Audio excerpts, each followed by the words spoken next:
Halo guys, kembali lagi sama saya Nery di channel YouTube saya yang sudah punya namanya MathSite. Gokil, keren ya namanya. Nah, di video saya pertama ini yang sudah punya nama channel yang keren ini, saya ingin membahas materi statistika dengan judul interval kepercayaan, rata-rata dan proporsi untuk satu populasi. Nah, untuk interval kepercayaan rata-rata dan proporsi yang dua populasi akan saya bahas di video saya selanjutnya. Oke. Nah, apa sih itu interval kepercayaan dan gunanya itu seperti apa? Saya akan memberikan suatu ilustrasi tentang interval kepercayaan. Jadi ceritanya gini, misalnya kalian lagi duduk-duduk, lagi ngopi di pinggir jalan. Terus di depan kalian ada cowok yang mau nembak cewek.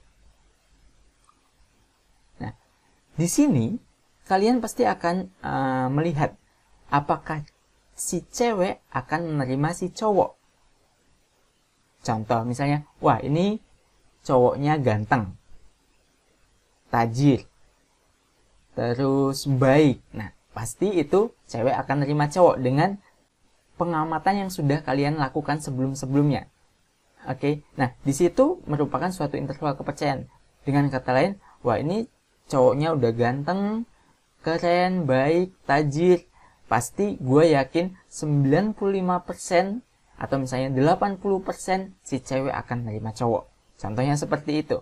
Atau pernah nggak sih kalian lagi duduk-duduk, lagi ngopi, terus ada orang lewat bawa handphone, dan ternyata handphone itu merupakan handphone incaran kalian. Terus kalian memperkirakan, oh ini handphonenya keren nih. Kalau gue cari-cari itu harganya sekitar 2 juta sampai 4 juta. Di sini secara nggak langsung kalian itu sudah menerapkan yang namanya interval kepercayaan.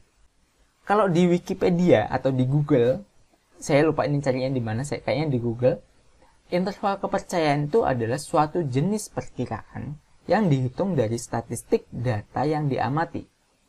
Ini mengusulkan tentang nilai yang masuk akal untuk parameter yang tidak diketahui, misalnya rata-rata. Oke, jadi gampangnya gini, ini bahasa bakunya seperti ini. Tapi kalau bahasa jalanannya, kalau saya boleh menyebutkan bahasa jalanannya, interval kepercayaan itu adalah suatu interval di mana kalian di sini, kalian yakin bahwa suatu kejadian atau suatu peristiwa itu akan terjadi. Sebagai contoh tadi, si cewek nerima si cowok dengan kriteria tertentu. Itu secara nggak langsung kalian memberikan suatu interval atau kriteria si cewek akan nerima cowok. Tapi di sini saya akan nggak membahas tentang cowok sama cewek itu, cowok sama cewek yang ini. Saya akan membahas interval kepercayaan dari sisi atau dari mata statistika atau matematika. Pertama, kita akan bahas tentang interval kepercayaan bagi rata-rata. Di sini rumusnya ada 4 untuk interval kepercayaan bagi rata-rata. Silahkan kalian lihat. Nanti untuk yang interval kepercayaan bagi proporsi itu juga ada 4. Banyak, ada 8. Itu baru yang satu populasi, belum yang 2 populasi. Amsyong dah kalau sudah ngapalin semuanya, ya enggak? Tapi di sini ada suatu pola tertentu, guys. Coba kalian perhatikan di sini ya, baik-baik. Pertama kita lihat dari banyak sampelnya. Kita lihat di sini. Lihat.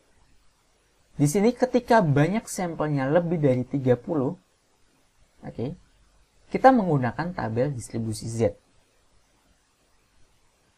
Sedangkan ketika banyak sampelnya kurang dari sama dengan 30, kita menggunakan distribusi T.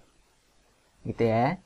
Jadi di sini ciri-ciri yang pertama adalah jika N lebih dari 30 atau banyak sampel lebih dari 30, kita menggunakan distribusi Z atau tabel Z. Jika N kurang dari sama dengan 30, maka kita pakai distribusi T atau tabel T. Itu ciri-ciri yang pertama. Ciri-ciri yang kedua, kita lihat lagi. Jika sigmanya diketahui apa enggak, jadi kita melihat dari nilai sigmanya. Nah, jadi pada dasarnya, pada prinsipnya, interval kepercayaan itu kita ingin memperkirakan nilai statistik bagi populasi dengan hanya mengambil beberapa sampel. Diterima itu baik-baik, dicerna dulu kata-katanya. Jadi yang namanya interval kepercayaan itu kita memperkirakan nilai statistik bagi populasi dengan mengambil sampel. Gitu ya. Di sini kita akan ciri-ciri yang kedua adalah berdasarkan nilai sigmanya atau nilai standar deviasi. Oke. Pertama, kalau sigmanya diketahui. Kalau sigmanya diketahui atau standar deviasi, di sini sigma itu adalah standar deviasi bagi populasi. Jadi kalau standar deviasi populasinya diketahui, ya udah kita pakai standar deviasi dari populasi. Make sense dong? Kita mau memperkirakan nilai populasi, ya udah kita pakai standar deviasi populasi. Kalau ada, masalahnya kalau nggak ada gimana? Kalau nggak ada, ya udah berarti kita pakai standar deviasi bagi dari sampelnya, gitu ya. Jadi ciri-ciri yang kedua itu gitu. Jika standar deviasi populasi diketahui, maka kita pakai standar deviasi bagi populasi. Dengan rumusnya itu standar deviasi dibagi akar N. Tinggal tergantung standar deviasinya itu populasi atau sampel. Nah, kalau misalnya standar deviasi populasinya nggak diketahui, it's okay, kita pakai standar deviasi sampel. Oke. Silahkan dicerna dulu, saya berikan waktu. Selesai. Nah, itu ciri-ciri yang kedua. Sekarang kita lihat ciri-ciri yang ketiga. Ciri-ciri yang ketiga adalah kita melihat dari banyaknya populasi. Perhatikan baik-baik di sini. Kita lihat, jika populasi tidak terbatas, kalian bisa lihat di sini. Lihat interval kepercayaannya. Oke. Di sini interval kepercayaannya ya udah gitu aja. Jadi X bar di sini adalah rata-rata bagi sampel.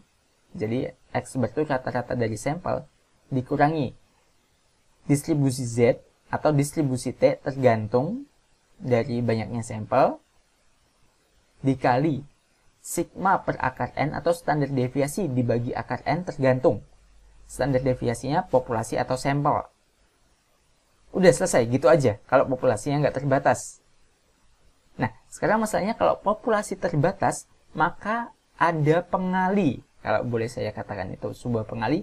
Jadi di sini ada pengali akar dari banyaknya populasi dikurangi banyaknya sampel dibagi banyaknya populasi dikurangi 1. Gitu ya. Jadi ciri-ciri yang ketiga itu tergantung dari banyaknya populasi. Kalau populasinya tidak terbatas, maka tidak ada pengali. Jika populasi terbatas, ada pengali, yaitu akar dari banyaknya populasi dikurangi banyaknya sampel dibagi banyaknya populasi dikurangi 1. Oke, silahkan kalian perhatikan baik-baik. Yang ini terlebih dahulu, saya kasih waktu 5 detik. Oke, selesai. Selanjutnya kita akan melihat rumus untuk interval kepercayaan bagi proporsi. Nah, di sini saya langsung saja munculkan ya interval kepercayaannya. Jadi bentuknya itu seperti ini. Nah, karena di sini kita ingin menentukan interval kepercayaan bagi proporsi, maka kita tidak ada kaitannya atau tidak ada hubungannya dengan si standar deviasi. Otomatis nanti ciri-ciri yang kedua itu dihilangkan atau ya nggak ada sama sekali. Tapi di sini kita ganti dengan akar dari P dikali 1 minus P dibagi N. Oke, di sini coba kalian perhatikan semuanya itu mengandung bentuk seperti itu, ya kan? Di sini kalian bisa lihat ini ada akar dari P dikali 1 min P dibagi akar N, di sini juga, dan di sini juga.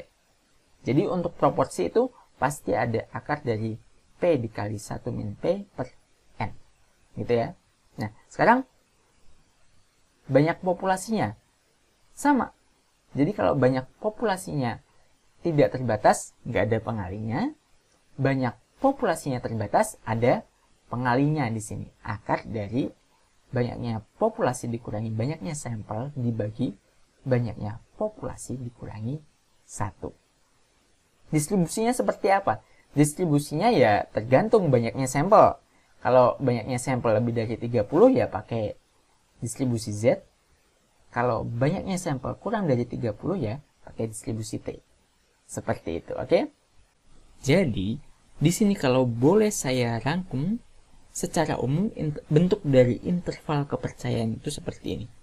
Statistika sampel dikurangi distribusi dikali K dikali pengali, oke? Di sini cuma beda minus sama plusnya, jadi saya cuma bahas yang sebelah kiri aja ya, yang sebelah bawahnya tinggal diganti plus. Nah, statistika sampel itu apa? Statistika sampel itu ya tergantung kalian mau mencari interval kepercayaan bagi rata-rata atau proporsi. Kalau misalnya kalian mencari interval kepercayaan bagi rata-rata, ya berarti statistik sampelnya itu ya diisi rata-rata sampel.